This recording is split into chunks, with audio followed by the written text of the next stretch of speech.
Absolute credit that I'll give to South Carolina State, Coach Eric Martin.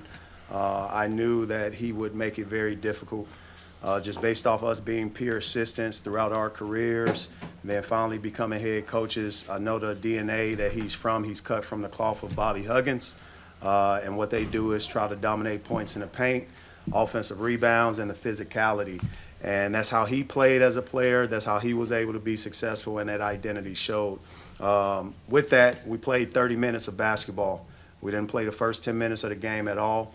We got down, I believe, 20-something to 6, I believe, and it's not okay. It's not okay at all. I'm not happy about it, nor am I excited about what we had to do to get to the point of winning the game. We dug ourselves a hole, but I want to credit our crowd. Our crowd, they showed up. I'm sure they brought a friend.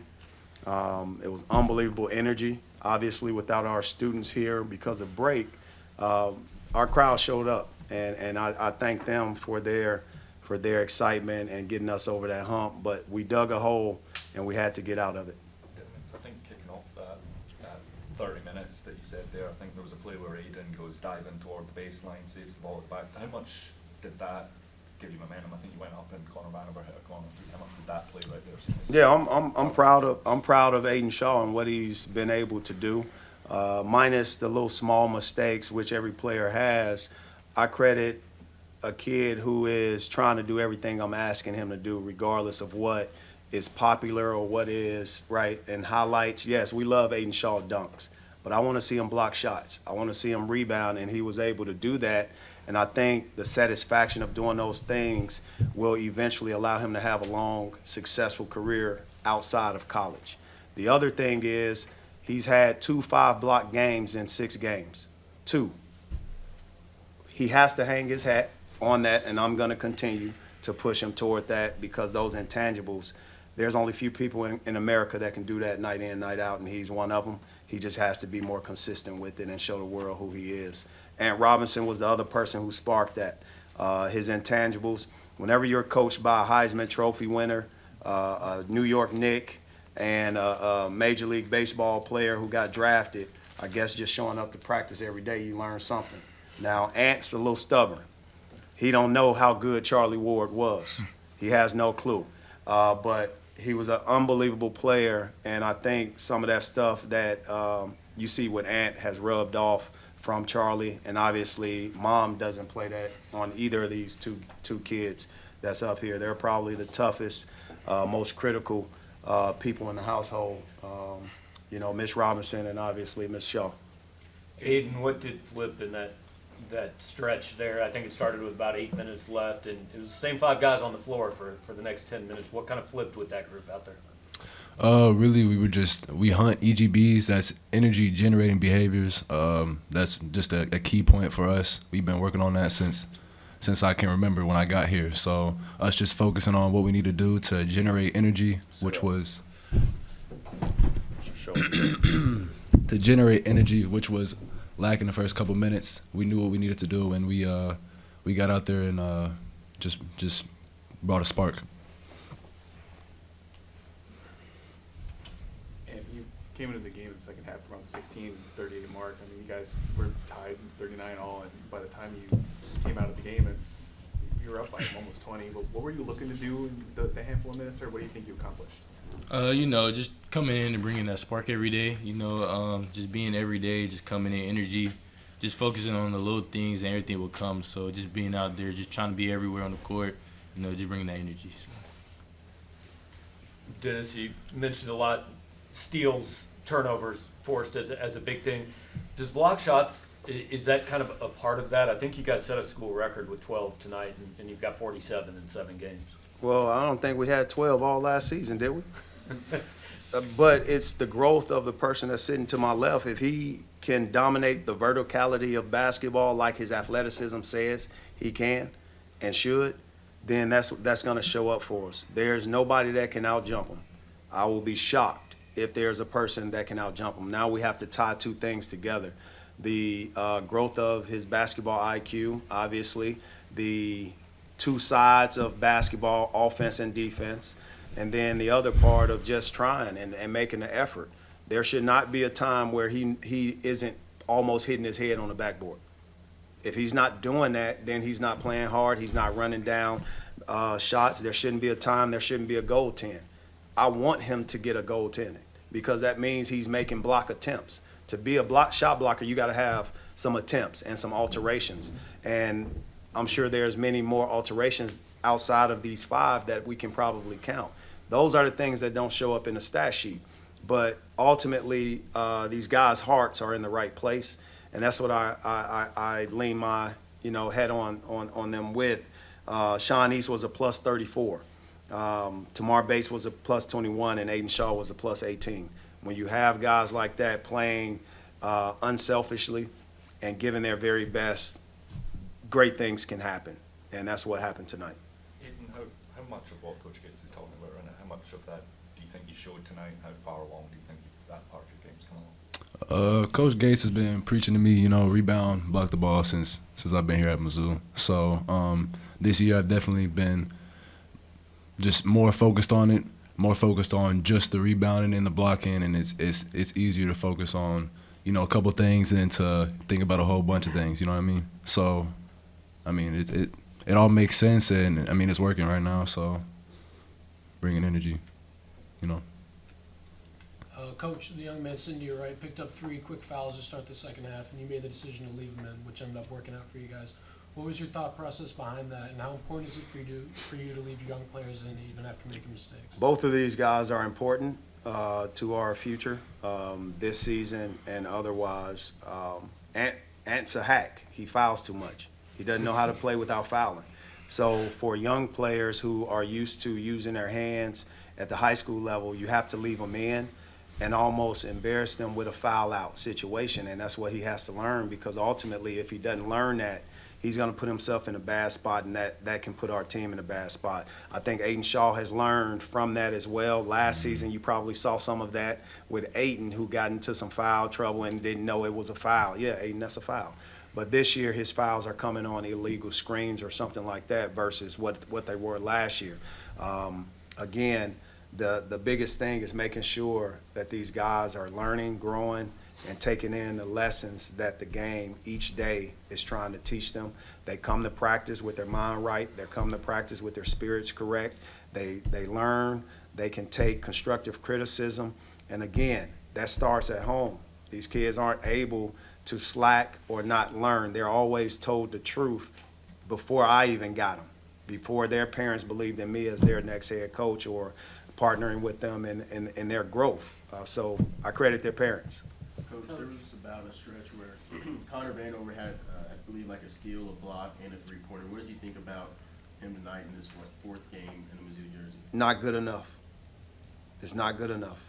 I expect more from Connor, and he knows that. I look at when I subbed him back in, and he gave up an offensive rebound. I look at him not blocking the shot when maybe a guy physically was trying to go through his chest. That's what I look at. And ultimately, he came away with 0 fouls. That's not good enough. That's not good enough. So I want him to continue to grow and get better in those situations and meet the expectations that I want him to have. Coach, some teams might fold whenever they get down by 16, but on 2 separate occasions, you guys have rallied back from 16 plus. Just what do you think that says about this team? Well, I don't like being in that situation. I'll tell you that. But it builds character. The game is a 40-minute game. There's a lot of highs and lows. And what it says is that adversity is coming, but ultimately, who are we? What's our character when we get in these situations? These guys hadn't panicked. They ultimately just started to talk about one possession at a time, so they minimize the big picture when the stress comes and just make sure they're able to get through those emotional things that can distract them or put them in quicksand. They listening a little bit more into the coaches' scouting reports or the little details of the game. And what I've seen is these guys have connected even closer in those moments when their back has been against the wall. Now, the question is, can we control that and just flip the switch, or do we have to wait to get down 10, 20 in another situation? That's the identity of growth. We're in that process. We're not completely through it. So we're still in the process of trying to figure out who we are. We got to make a decision on which team. Do we want to be the responsive team, or do we want a team to initiate that physicality, that focus that got us out the dumps? Dennis, Go ahead. Dennis and had a recorded stat in every category except for a turnover tonight. I mean, what did you see from him, and what did he show you the most? See, that last play was a turnover on Ant. It shows up for Sean, but that was a turnover on Ant. And he knows that, and when you said that statement, he probably looked like, oh, man, that was on me. But what I see is this. I see from both of these kids, I see guys able to fill every category in the stat sheet. The ball, it's not about when the ball goes in the basket. It's not about that. These guys' future is going to be determined based off the other things in between the dash, in between the field goal attempts, what's happening, in between the steals or the turnovers, what's happening. I want them to be able to hold their head high if they're making a mistake. If they make a mistake, they're not trying to. I want them to continue to give the effort, maximize their potential, and make sure they continue to work every day. Both of them, after every home game, have been in the weight room.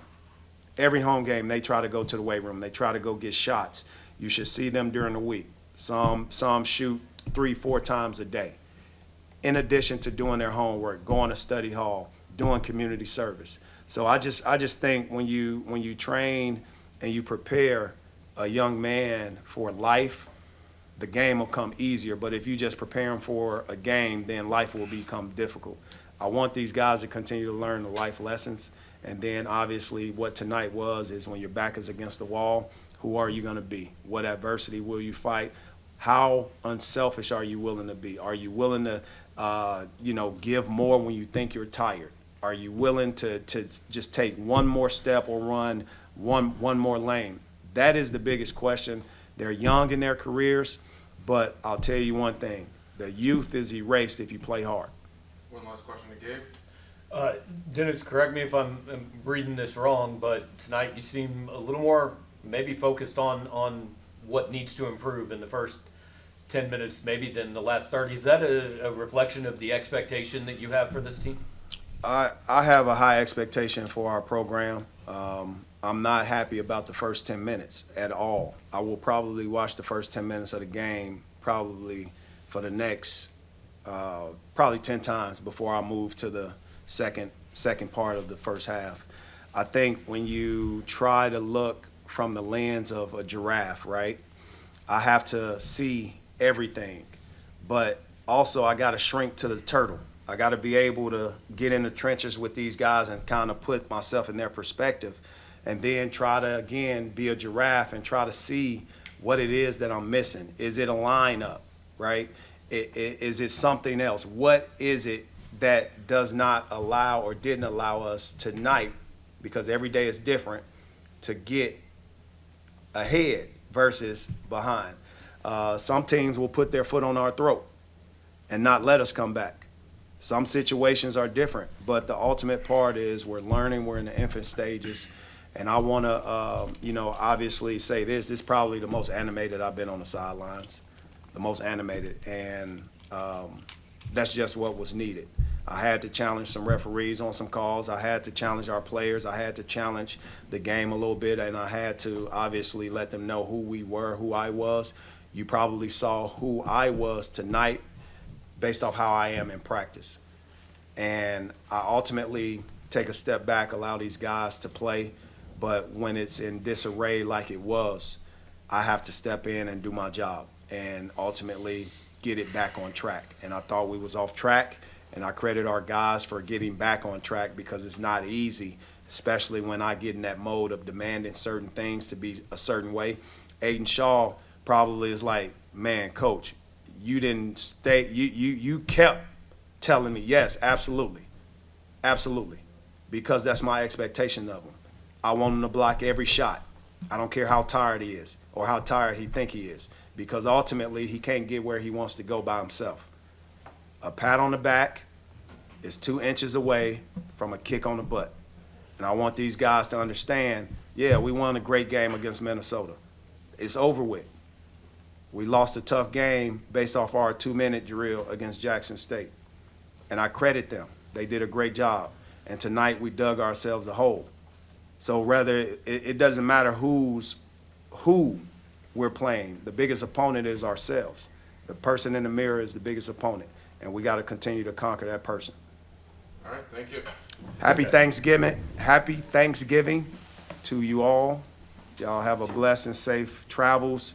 To all our students, fans, travel safely during this holiday season. Tell somebody you hadn't told that you love them. I love you. I love you guys. Thanks, guys.